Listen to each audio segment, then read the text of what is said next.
So today we're going to be talking about electrolytes. So how do we know if ions are present in an aqueous solution?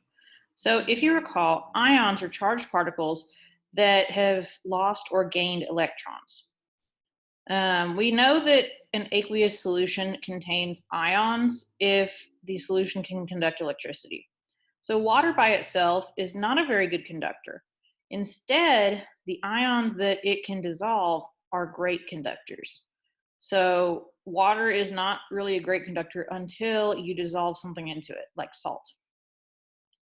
So we can test conductivity using a probe such as this to tell if there are ions moving around in there that are creating electricity. So these ions are called electrolytes. Electro coming from electricity. So some example of some electrolytes would be hydrochloric acid, magnesium chloride, and sodium chloride. So these are all different types of salt. Salt is not just sodium chloride, it can be any ionic compound. So anytime that you have an ionic compound that is dissolving in a solution, then it can be an electrolyte. So we have different types of solutes. The first type is when we have a high conductivity. That means that we're conducting a lot of electricity. So that's represented by the really big lines around this light bulb. It means it's shining really brightly. This is a strong electrolyte. This means that there's 100% dissociation or separation, which means that it's all ions in solution. That means that every bit of that ionic compound has separated into its different ion forms. So we see here only sodium ions and chlorine or chloride ions. We don't see them paired up. We see them completely separate from each other. You can tell because of the positives and negatives. So they have 100% separated. They are no longer together. So that would be a strong electrolyte when they 100% separate. The next type is when they don't fully separate. So we see that here we have an ion represented by the negative sign. We have another ion, positive, but we also have one that's completely together. This has a slight conductivity. You can tell by there's not very much light being produced here in this light bulb. This is a weak electrolyte. We see some separation. We can see both molecules like CH3COOH, as well as ions in the solution. Some of them have separated, some of them have not separated. That's a weak electrolyte. The third type of solute is no conductivity. This is a non-electrolyte. This is where you have no separation, no dissociation. They are all molecules in solution. No ions are formed. Things like sugar or other covalent compounds.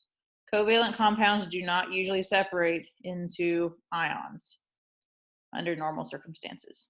So things like sugars, other carbohydrates, they are not going to be very good conductors. They do not form ions in solution. They are really not what we're looking for if we're trying to conduct electricity. So let's look at a comparison between strong electrolytes, weak electrolytes, and non-electrolytes. Okay, so recall that an electrolyte is a substance that when dissolved in water can conduct an electric current, like salts.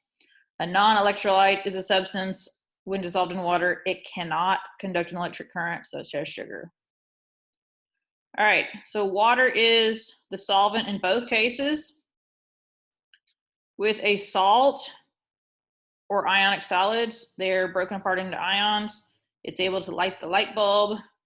With sugar or other covalent solids, they are broken apart into whole molecules. They do not separate into ions. So here's a quick rundown. So the salt breaks into ions, lights the light bulb, is an electrolyte. can form an electric current. Sugars, whole molecules only, not very good electrolytes, don't like a light bulb, they don't conduct electricity. In both cases, water is usually the solvent. It usually forms a solution as long as you mix it well enough. The only difference between strong and weak electrolytes is that strong fully separates, weak does not. All right, so let's talk about some electrolytes in the body. So if you are thinking about going into the medical field or the sports field, this is very important to you. Okay, so electrolytes can carry messages to and from the brain as electric signals. So just like we would wire our houses to get electricity from the power lines to a light bulb in a bedroom or to the refrigerator in the kitchen, our brain and our body is hardwired to carry electric signals around the body to make things work. Electrolytes are responsible for carrying those electric signals. So if we don't have the right electrolyte balance, then we can have some very serious electric issues within our body. Electrolytes are also used to maintain cellular function. So again, if we don't have the right concentrations of electrolytes, then our cells don't function properly, and therefore our organs don't function properly. And then we have some serious problems. Okay, so here are some common electrolytes that are used in the body. Calcium is necessary for muscle contraction. So if you are trying to flex your muscles, nerve function, blood clotting, cell division, and we all know healthy bones and teeth. So if you mess up your calcium levels, then you might have some clotting issues. You may not be able to grow very much, things like that. Potassium is very important. Potassium is actually used to regulate the heart contractions. So when your heart beats, potassium is actually there on the neurons that stimulate the heart to contract and pump the blood. So a high dose of potassium can actually really mess up your heart, as well as a really low dose. Magnesium is also necessary for muscle contraction. A lot of these are necessary for muscles.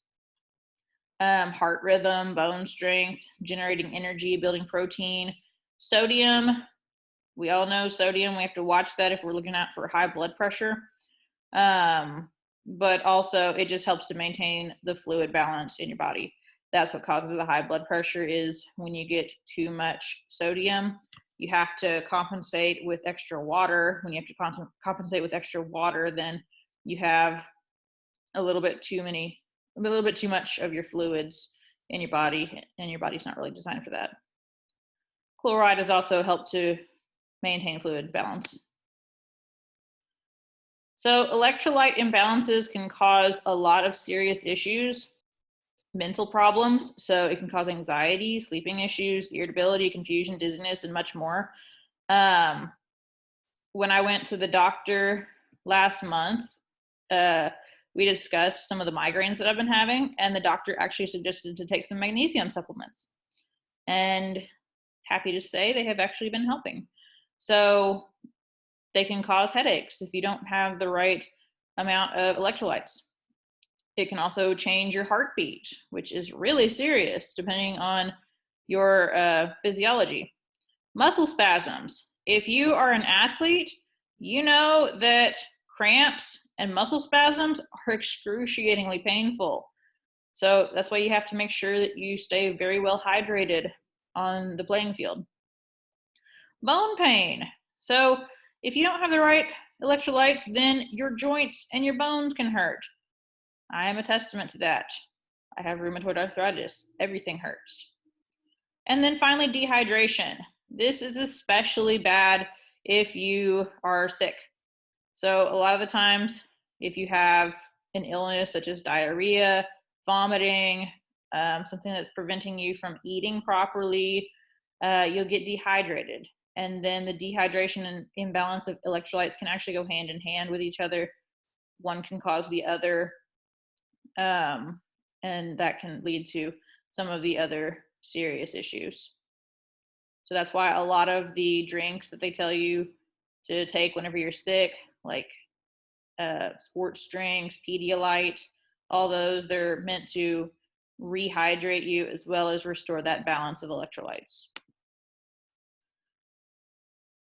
So here are some other symptoms of an electrolyte imbalance, and this is not a complete list. This is not supposed to be used for diagnostics, but headaches, feeling very thirsty, numbness, joint pain, fatigue, being tired, cramps, constipation, diarrhea, digestive issues, blood pressure issues, things like that. So that's not a complete list, but those are just some of the things that can happen if you don't have the right balance of electrolytes in your body. And the only way to tell is by going to your doctor and having some blood tests taken. So here are some food sources that have some of these common electrolytes in them. Sodium can be found with dill pickles, tomato juice, tomato sauce, soups, table salt, things like that. Chlorine, also found in table salt, some fruits and vegetables like tomatoes, lettuce, and olives.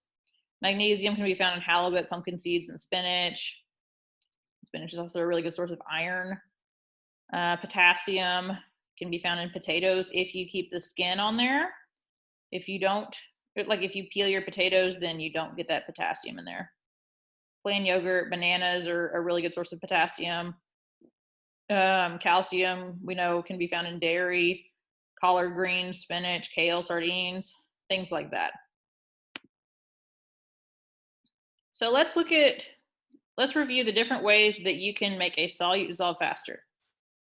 So if you recall, we can increase the temperature of a solute, or increase the temperature of a solution to make it dissolve a little bit faster.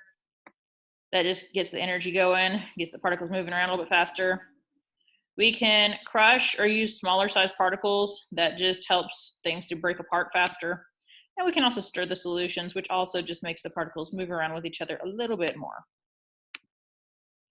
So in summary,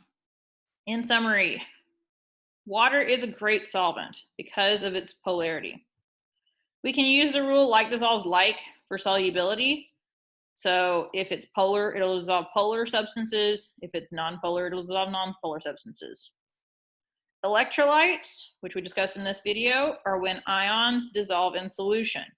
If it doesn't form an ion, it cannot be an electrolyte. Strong electrolytes conduct electricity, whereas non-electrolytes do not. Weak electrolytes are kind of a middle ground where they partially dissociate, but they partially don't.